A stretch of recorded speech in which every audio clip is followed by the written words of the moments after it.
معزز حاضرین اکرام، بزرگان ملت،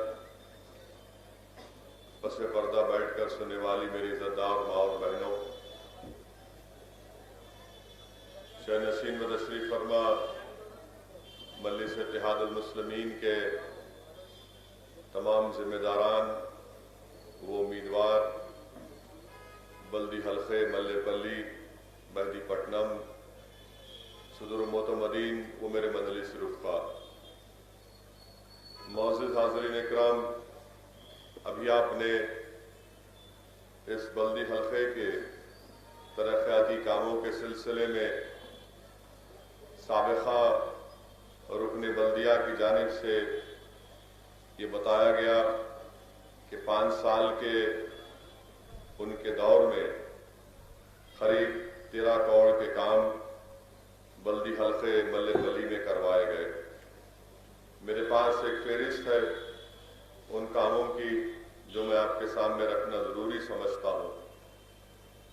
افضل ساگر نالے کا جو کام تھا وہ اس کو وائڈن کیا گیا قریب 2.5 کروڑ کی لاگت سے۔ 90% وہ کام ختم ہو چکا ہے، ابھی 10% کام باقی ہے، اور جس میں قریب 16 گھروں کو وہاں پہ ان کے گھر کو لینا پڑا، اور ان کو چیک گورنمنٹ کے ذریعے سے چیک بھی ملا، پیسے ملے۔ 2016-17 میں مجلس اتحاد المسلمین کی نمائندگی پر 45 کام کروائے گئے جس کی لاگت 2 کروڑ 25 لاکھ۔ 2017-18 میں قریب 50 کام کروائے گئے جس کی تخمینہ لاگت 2 کروڑ 80 لاکھ روپئے۔ 2018-19 میں 44 کام منظور ہوئے اور کروائے گئے جس کی لاگت 3 کروڑ 28 لاکھ روپئے۔ 2019-20 میں 35 کاموں کی منظوری ہوئی جو قریب 4 کروڑ 2 لاکھ کے کام ہوئے۔ تو جیسا کہ ابھی یہاں پر ذکر کیا گیا کہ VDCC روڈ آغا پورا سے لے کر ہنومان مندر میں وہ تعمیر ہوئی، ڈالی گئی، اس کی قیمت 1 کروڑ 40 لاکھ۔ 2020-21 میں 3 کروڑ 21 لاکھ کے کام ابھی زیر دوران ہے، جس میں سے ایڈیشنل ورک 1 کروڑ 4 لاکھ کے منظور ہوئے ہیں۔ تو قریب ابھی 30 کام زیر دوران ہے جس کی لاگت 4 کروڑ 26 لاکھ روپئے ہے، جس میں سے 10 کام ختم ہو چکے ہیں، 11 زیر دوران ہے اور 9 کام ابھی شروع ہونا باقی ہے۔ یہ VDCC روڈ جو مرکز کے بائی لینس میں ڈالی گئی، جس میں سے ایک GHMC ماڈل مارکیٹ سے رائن ہوٹل سے بڑی مسجد تک قریب 60 لاکھ کا وہ قریب آدھا کام مکمل ہو چکا ہے۔ ایک اور VDCC روڈ جو بڑی مسجد سے نامپلی حاجی دواخانے تک، وہ بھی انشاءاللہ جلدی مکمل ہو جائے گا۔ ایک اور VDCC روڈ حاجی ہاسپٹل سے بھی وہ کام ہونا ہے، وہ منظور شدہ کام ہے۔ واٹر ورکس میں 2016-17 میں قریب 40 لاکھ کے 45 کام 40 لاکھ کی لاگت کے کیے گئے۔ 2017-18 میں 45 لاکھ کے کام واٹر ورکس سورج سے کروائے گئے۔ 18-19 میں 25 لاکھ 45 ہزار کے کام کروائے گئے۔ 20 اور 21 میں 31 لاکھ کے کام اب تک ہوئے، اور جیسا اب یہاں پر سابقہ رکن بلدیہ نے ذکر کیا کہ ایک ماڈل مارکیٹ کا کام ہوا 1.5 کروڑ کی لاگت سے، جس میں 50 دکانیں اس کا حراج ہوا۔ ابھی اور 10 دکانوں کا کچھ رکا ہوا ہے کام، انشاءاللہ وہ کام بھی جلد سے جلد ہو جائے گا۔ میں یہ بتانا اس لیے ضروری سمجھتا ہوں کیونکہ بلدیہ الیکشن آتے ہی آپ دیکھ رہے ہیں کہ TRS ہو یا BJP ہو، ان کی طرف سے صرف ایک ہی بات کی جا رہی ہے۔ TRS نے کہہ دیا کہ مجلس اتحاد المسلمین سے ہمارا الائنس نہیں ہے، تو TRS کے جو فی الوقت جو پاور منسٹر ہیں انہوں نے یہ کہا کہ BJP والوں یہ بتاؤ کہ تمہارے مودی نے OIC سے ملاقات کی یا نہیں کی۔ کانگریس کے ایک رکن پارلیمان نے پریس کانفرنس کر کے کہا کہ اسد الدین اویسی